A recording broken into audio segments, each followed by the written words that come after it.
Halo semuanya, selamat datang di Visual Journal Aurel.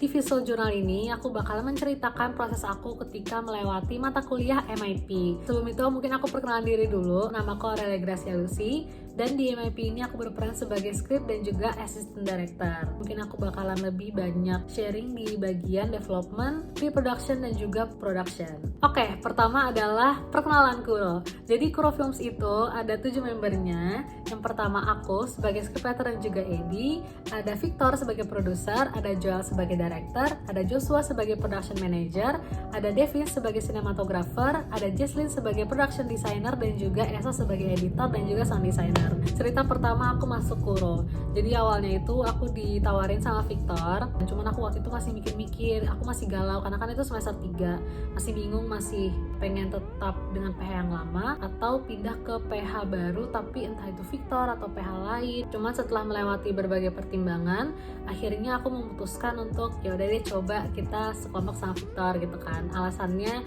karena ya pernah suka sama Victor, terus pengen kenalan juga sama temen-temen yang ada di PH-nya Victor, maksudnya yang diajak Victor. Karena aku juga ngeliat karya mereka kayak bagus, jadi aku tertarik buat kerja sama bareng. Meeting pertama Kuro, aku ingat banget waktu itu sosialisasi MIP kalau nggak salah 16 Desember, dan beberapa hari setelah itu kita udah meeting pertama PH. Kita kayak perkenalan aja, karena kan mungkin ada yang belum kenal satu sama lain, belum ada yang kerja sama bareng, jadi kenalan, mastiin job desk, terus juga sharing tentang pengalaman kita di PH sebelumnya. Victor sebagai produser, dia ngingetin aku sama Joel untuk harus udah nyicil-nyicil, mikirin ide, sinopsis, statement gitu-gitu, dan by the time awal Januari atau pertengahan Januari itu udah harus ada idenya, karena kalau nggak salah di akhir Januari itu udah harus pitching 3 opsi ide ke Mas Bayu sebelum week 1. Kita masuk ke tahap development. Di development ini kita cukup banyak meeting.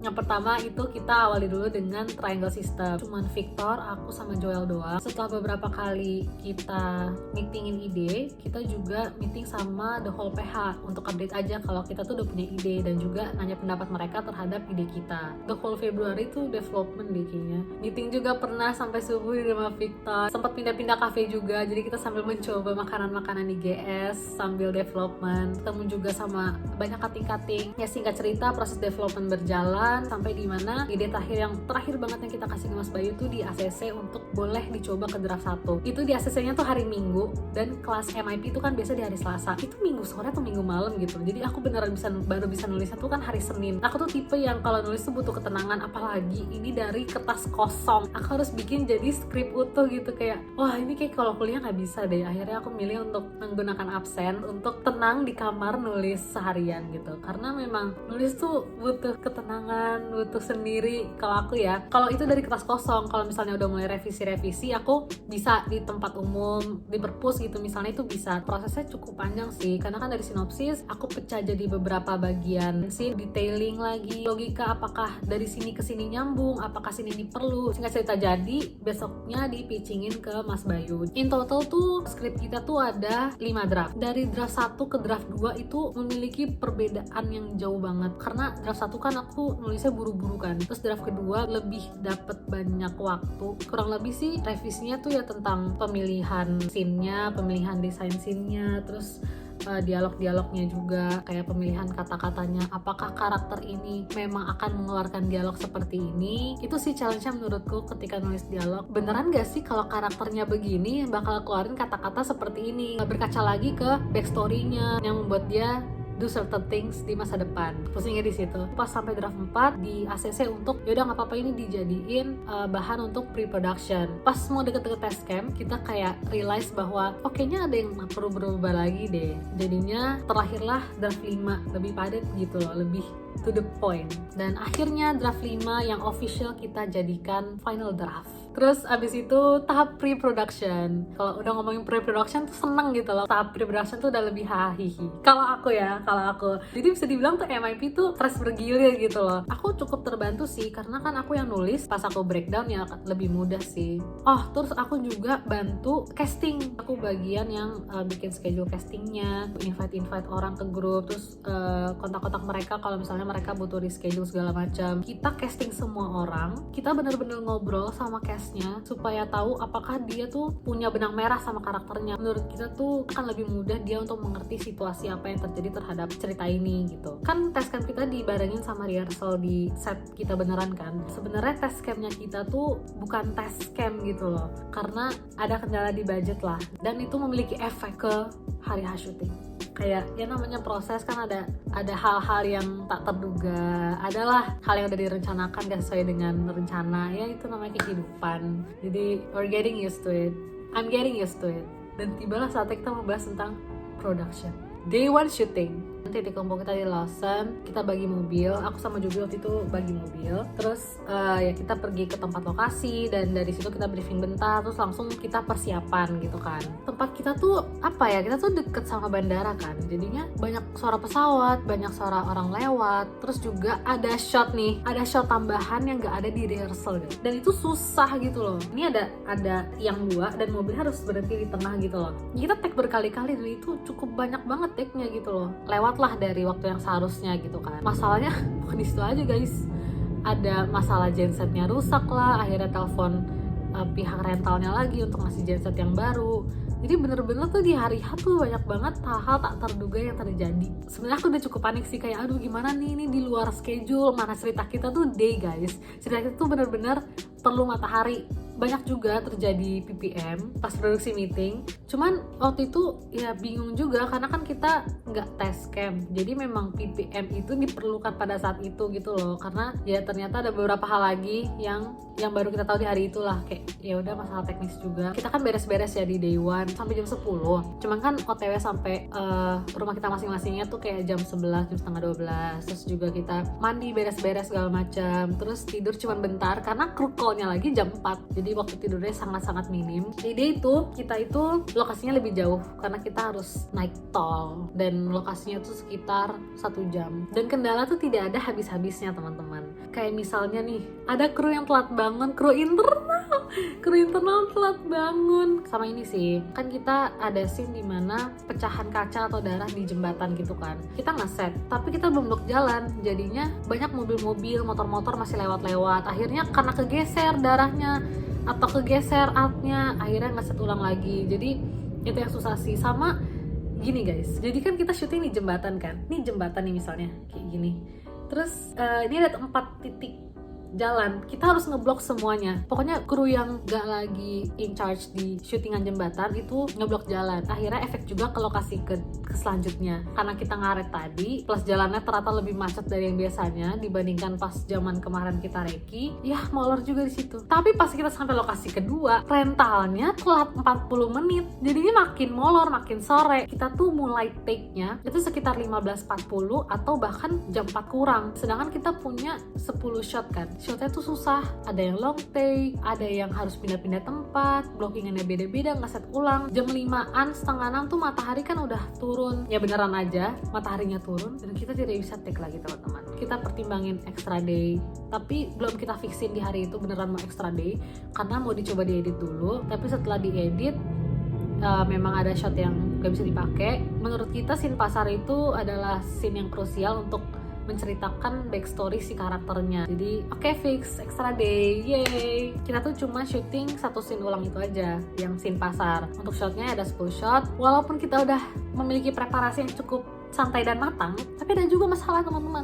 Masalah SD card lah waktu itu, lupa apa, ada aja yang dilupain tuh. Emang hidup tuh kayak never ending masalah teman-teman. Aku di day 3 itu ngerangkap jadi Eddie, Clever dan makeup. Abis syuting day 3 itu kan kita selesai kayak jam 4 kan, kita balik ke kampus untuk ADR. Terus malamnya aku juga di surprise sama Kuro. Terima kasih Kuro, yeay. Selanjutnya adalah post production. Di post production ini aku membantu membuat kredit, yeay. Sebenarnya di tahap post production aku udah nggak kerja banyak. Ini sih pas post production tuh aku lebih ke ngerapihin dokumen-dokumen aku aja buat dikasih ke Victor buat nanti di merge di PHB. Terakhir adalah final presentation atau screening. Semua PH di kelas aku kan di kelas B itu kita punya 4 PH dan kita screening film kita masing-masing di cinema room. Setiap kita selesai screening film kita, nanti PH-nya tuh bakal maju, terus nanti bakal sharing prosesnya gitu. Kita telah sampai di my favorite part from this visual journal itu adalah lesson learned. Ya namanya proses yang dilalui itu pasti ada pelajaran yang didapatkan teman-teman. Dan aku udah merangkum itu menjadi beberapa bagian. Proses yang pertama, script writer. Di sini ada 3 poin. Yang pertama, jangan kebanyakan overthinking. Mendingan tulisannya berantakan gak apa-apa, acak adul dulu nggak terstruktur ya udah tulis aja.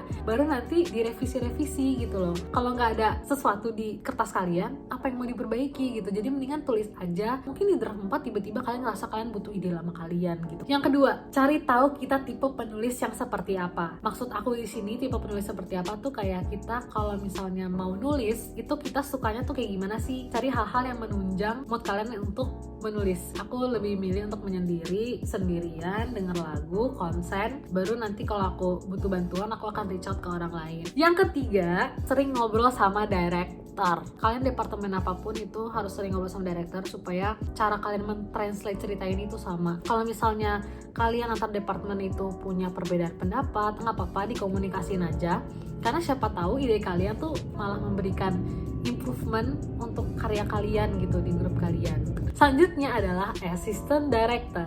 Yang pertama itu harus berani untuk tegas karena ya kita yang bisa dibilang kayak mau mimpin syuting lah. Soalnya kadang sebenarnya shotnya hasilnya udah bagus, cuman karena ngerasa kayaknya bisa deh, coba satu kali lagi tuh berkali-kali tuh udah sampai belasan shot itu bisa-bisa. Harus tegas di bagian itu sih. Oh ini penting banget, harus jaga stamina dan mood selama di set. Bebannya bukan cuma di doang sih, ini untuk seluruh kru, terutama untuk kru internal sih. Sebagai yang punya syutingan tuh kalian harus bisa tetap strong. Selanjutnya adalah hal yang aku pelajari secara keseluruhan. Yang pertama, carilah teman-teman PH yang sefrekuensi dan mau belajar. Terus sering-sering bonding. Ketika kerja tuh bawaannya udah lebih enak karena kita udah tahu dia sifatnya seperti apa, cara menghadapi dia harusnya kayak gimana. Selanjutnya itu keep masalah PH di dalam PH aja supaya hubungan kita nggak akan rusak atas gosip atau kesalahpahaman yang nggak jelas. Sering-sering ngobrol juga sama cutting, cuman sesimpel dapat dukungan moral aja kayak kalian pasti bisa, kita pernah melewati MIP, kayak gitu-gitu tuh ngebantu banget gitu loh. Aku juga banyak sharing ke temen yang sekiranya punya job desk yang sama. Mungkin teman kita yang sama-sama scriptwriter tuh punya input yang baik untuk jadi kita juga, jadi ya sesama scriptwriter kita bisa saling dukung. Terus juga harus nyentuh medannya guys, ya sering-sering terjun ke lapangan sih guys kalau mau belajar apapun, bukan cuma tentang perfilman aja, kayaknya apapun di dunia ini. Tenang aja, semua PH merasakan hal yang sama, fokus sama proses PH kita sendiri aja. Namanya kita kumpulan manusia dijadiin satu, disuruh membuat karya dari otak yang berbeda-beda dengan waktu yang singkat, itu udah pasti ada struggle-nya dan semua pasti merasakan struggle. Terus aku juga mau mengucapkan terima kasih banyak untuk orang-orang yang telah berjasa di prosesku selama MIP ini. Pertama mau makasih ke Mas Bayu dan juga Kak Peter yang senantiasa menjadi tempat bertanya, tempat konsultasi kita setiap minggunya, ngasih input banyak banget. Kita dapat insight baru banyak banget dari Mas Bayu, dari proses asistensi kita. Makasih juga Kak Peter sudah menemani kita selama semester 4 ini. Terus juga sudah set visit. Makasih untuk teman-teman Kuro semuanya karena kita berhasil bertahan sampai week 14 ini. Keren. Love you guys all. Terus makasih juga buat keluarga yang sudah menjadi tempat cerita ketika masa MIP itu sulit. Aku juga mau makasih ke teman-teman terdekat juga yang udah aku jadikan teman curhat selama proses di MIP ini. Ini big thanks. Ini big thanks buat semua kru yang sudah membantu di proses syuting Kuro Films Day 1, Day 2, dan Additional Day. Adanya kalian semua, bebannya jadi terbantu banget. Love kalian semua. Dan terakhir, terima kasih untuk diri sendiri karena telah melewati proses yang tidak mudah ini. Siapapun yang menonton visual journal ini, semoga mendapatkan pelajaran dan insight terhadap MIP itu kayak gimana, dan mungkin bisa diterapkan juga pelajarannya di produksi kalian masing-masing. Yang aku harapin buat diriku sendiri, karena ini visual journal aku, jadi aku kayak pesan buat Aurel nih, denger ya Aurel ya. Semoga semangat belajar itu nggak pernah padam, selalu berusaha untuk melihat sisi hidup dari sisi positif, walaupun hidup kadang banyak tidak terduga ya, tiba-tiba ada hal ini, hal itu, masalah A, B, C, cuman tetap optimis aja, percaya aja kalau semuanya tuh akan selesai. Selalu bersyukur atas apapun yang terjadi, maupun hal baik maupun hal buruk, karena hal baik itu memang berkat, dan kalau itu hal buruk itu memang pelajaran yang harus dilalui. Inilah akhir dari visual journal MIP Aurel, dan semangat teman-teman jurusan film yang nanti tahun depan bakal ambil MIP ya. Terima kasih sudah menonton sampai akhir semua orang. Bye.